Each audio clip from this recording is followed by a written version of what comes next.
أعوذ بالله من الشيطان الرجيم. بسم الله الرحمن الرحيم. السلام عليكم ورحمة الله وبركاته.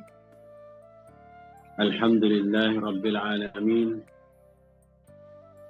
الحمد لله رب العالمين، والصلاة والسلام على سيدنا محمد سيد المرسلين وعلى آله وصحبه ومن تبعه إلى يوم الدين. أشهد أن لا إله إلا الله وأشهد أن محمدا عبده ورسوله. Amma ba'du. Bapak Ibu yang dirahmati Allah, sebelum saya memulai, saya memohon maaf atas keterlambatan saya karena tadi saya sudah terlanjur di tempat potong rambut, jadi tidak bisa memberhentikan di tengah jalan. Kalau memberhentikan di tengah jalan, jadi nanti separuh selesai, separuh belum selesai. Nanti dapat panggilan baru, saya bahaya. Maka dari itu saya harus menyelesaikan karena sudah di tengah jalan.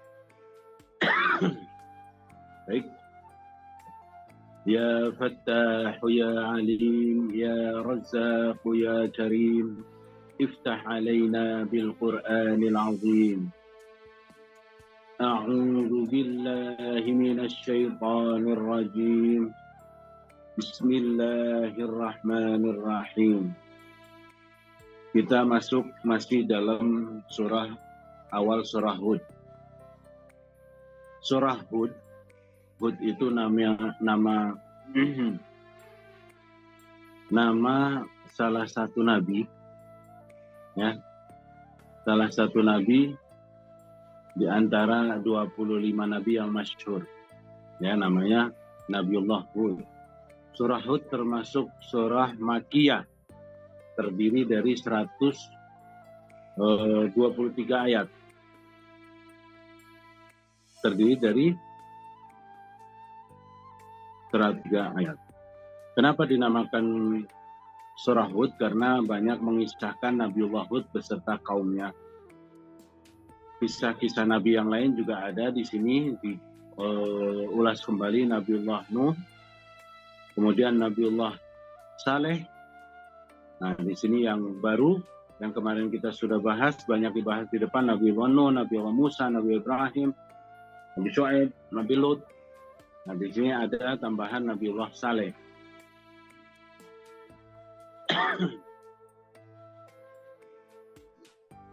Kita kemarin sudah membahas tentang surah Hud, mengenai kejadian alam dalam 6 fase, golongan-golongan manusia di hari kiamat.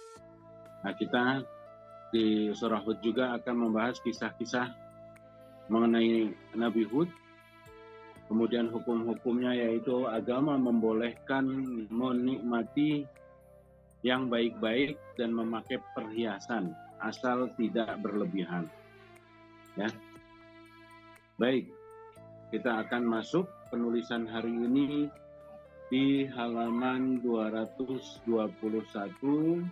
surah Hud ayat 6.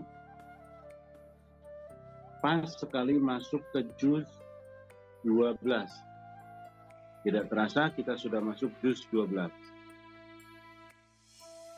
Baik, Bapak Ibu yang dirahmati Allah,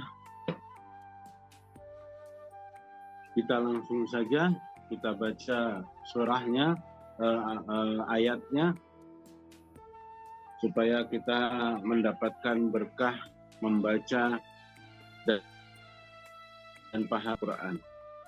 A'udzu billahi minasy syaithanir rajim. Bismillahirrahmanirrahim. Wa ma min dabbatin fil ardi illa 'ala Allahi rizquha إلا على الله رزقها ويعلم مستقرها ومستودعها كل في كتاب مبين وهو الذي خلق السماوات والأرض في ستة أيام وكان عرشه على الماء ليبلوكم أيكم أحسن عملا ولئن قلت إنكم مبعوثون من بعد الموت ليقولن الذين كفروا إن هذا إلا سحر مبين ولئن أخرنا عنهم العذاب إلى أمة معدودة ليقولن ما يحبسون ألا يوم يأتيهم ليس مصروفا عنهم وحاق بهم ما كانوا به يستهزئون ولئن أذقنا الإنسان منا رحمة ثم نزعناها منه إنه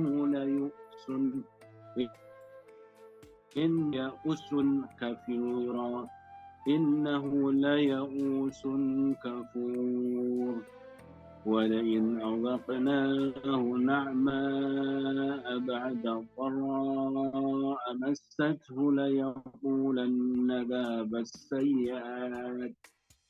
السيئات عني إنه لفرح وخور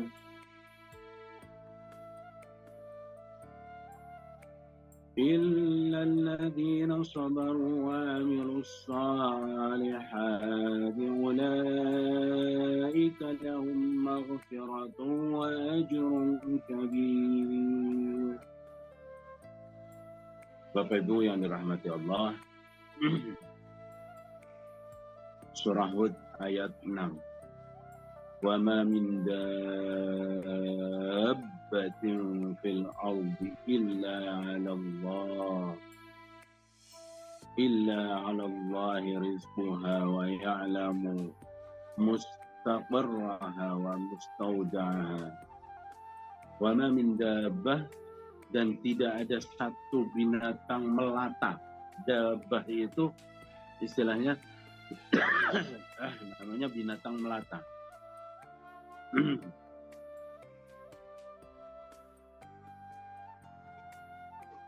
Maksudnya apa? Semua makhluk Allah yang bernyawa disebut dabbah. Bisa berarti juga seperti itu. Wa ma min dabbatin fil ardi, tidak ada satu binatang melata pun yang di bumi, illa 'ala Allah rizquha, selain ada di Allah rizqinya. Illa 'ala Allahi rizquha wa ya'lamu mustaqarraha, dan dia mengetahui tempat berdiam binatang-binatang tersebut, maksudnya makhluk-makhluk tersebut.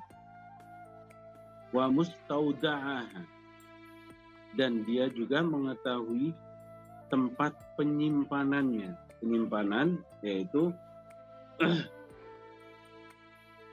adalah tempat berdiam, ya, kayak rumah ataupun dan lain sebagainya. Penyimpanannya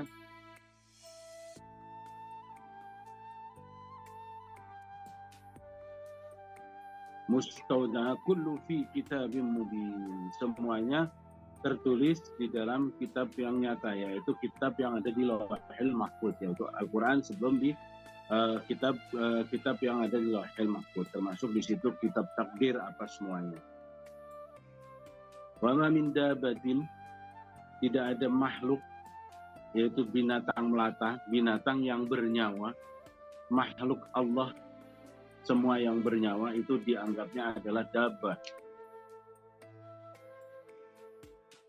Ila 'alallahi rizquha,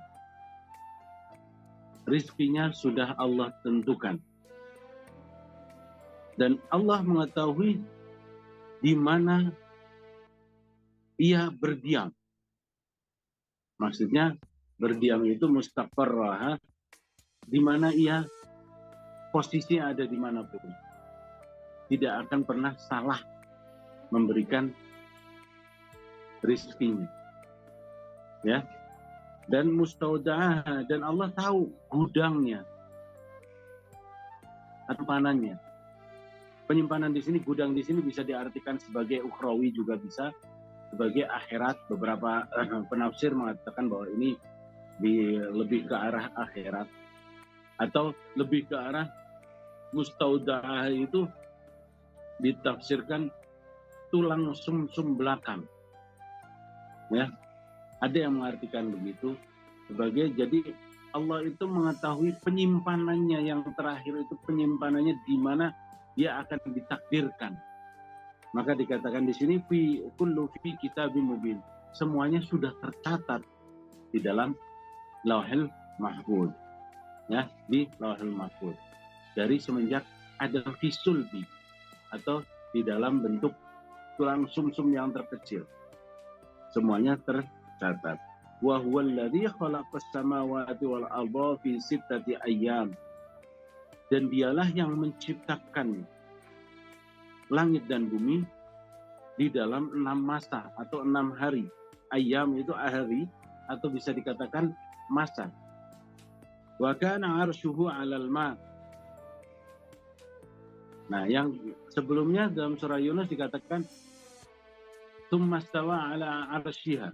Kemudian Allah bersemayam di arsy-Nya. Ya. Di sini dikatakan, kemudian diterangkan bahwa arsyuhu 'alal ma', arsy-Nya ada di atas air. Ya. Arsy-Nya ada di atas air, kata Allah di dalam surah Hud. Nanti di hadis ada dikatakan fokus sama, di atas langit. Ada beberapa, maka yang paling tepat adalah seperti saya sampaikan kemarin, yang Allah di mana menyatakan di mana Allah bertempat, di mana Allah, yang paling benar jawabannya adalah Allah lebih dekat daripada tulang urat nadi kita. Maka jawaban yang paling tepat bukan Allah tahta fawqal arsy, Allah fawqal ma, Allah fawqas sama.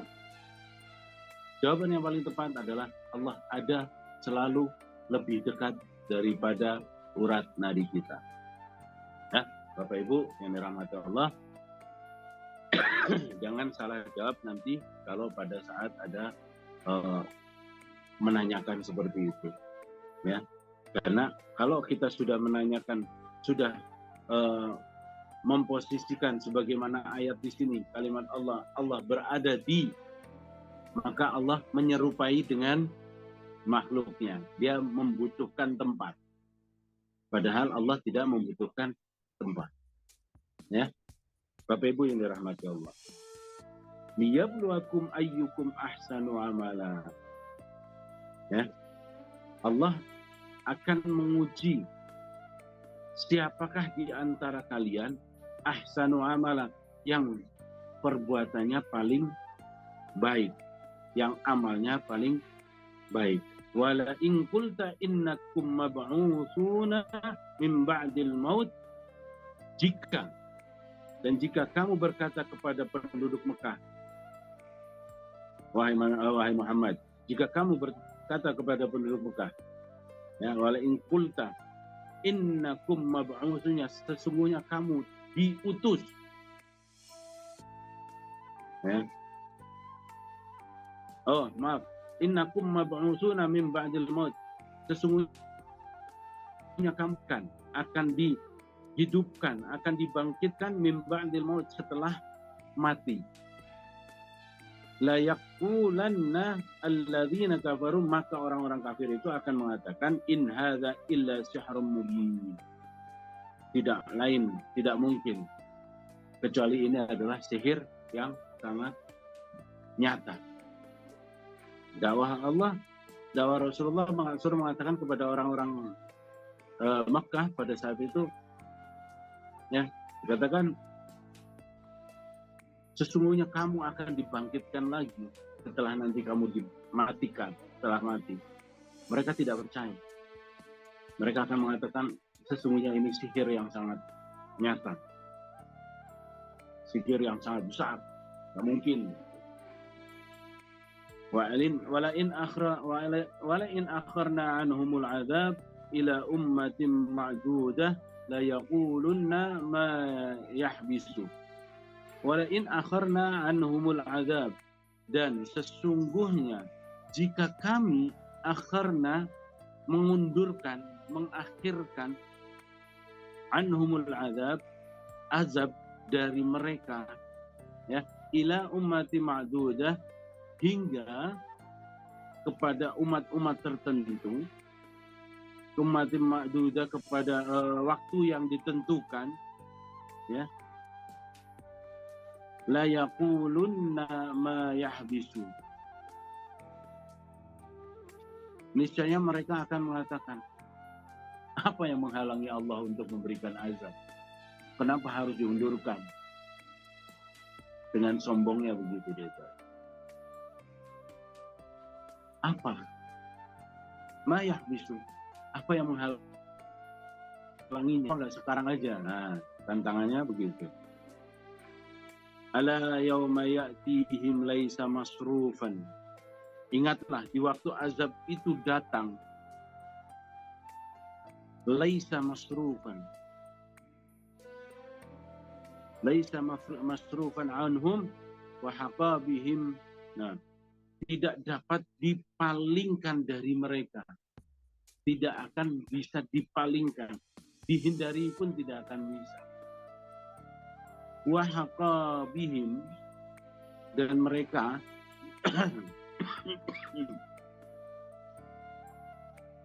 maka wa haqa bihim ma kanu bihi yastahzi'un.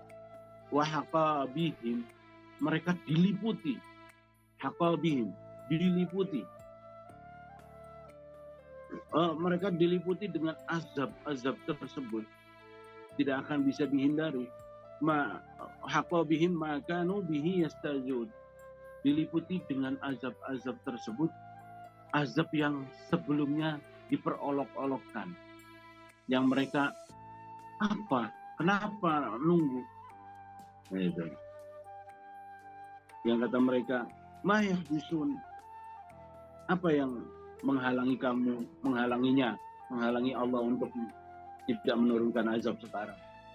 Nah, tatkala diturunkan azab, mereka sudah terlilit dengan azab tersebut. Walain adzaqnal insana minna rahmah, dan jika kami rasakan kepada manusia, adzaqnal insan minna rahmah, dari kita, dari Allah, sedikit rahmat atau kenikmatan, minna rahmah minhu wa naza'naha minhu, kemudian Allah mencabut rahmat itu, kenikmatan itu darinya, ya,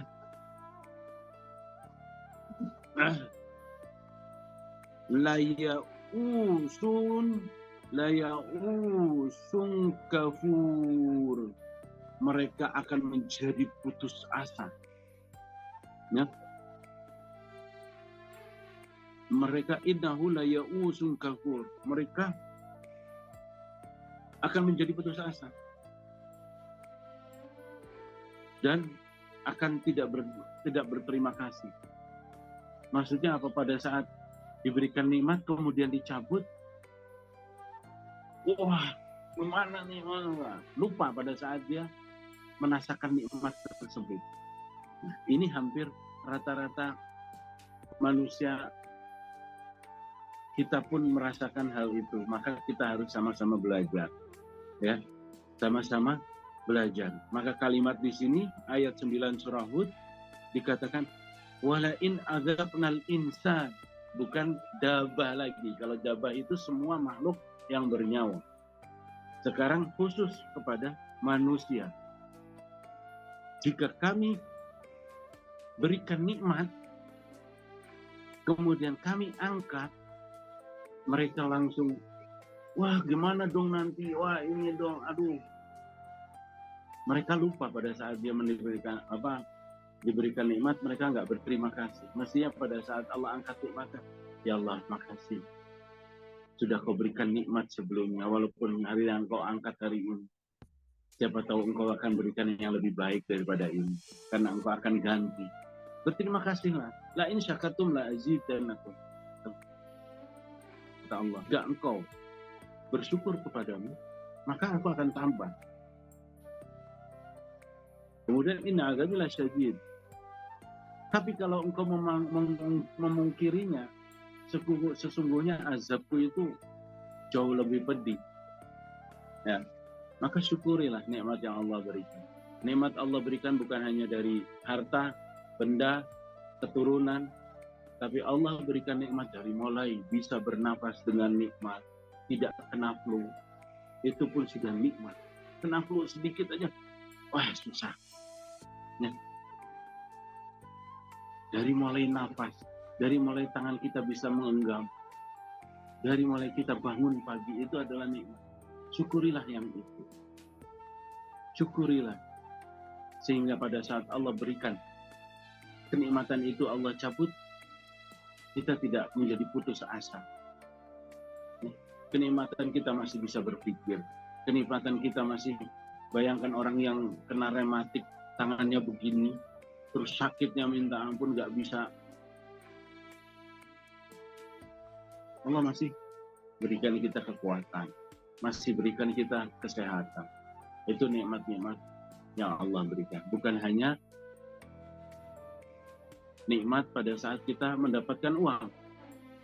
Ya, banyak orang salah kaprah akhirnya berpikir menilai rizki Allah adalah hanya sebatas pada saat dia bisa makan, ya, pada saat kemudian mendapatkan uang yang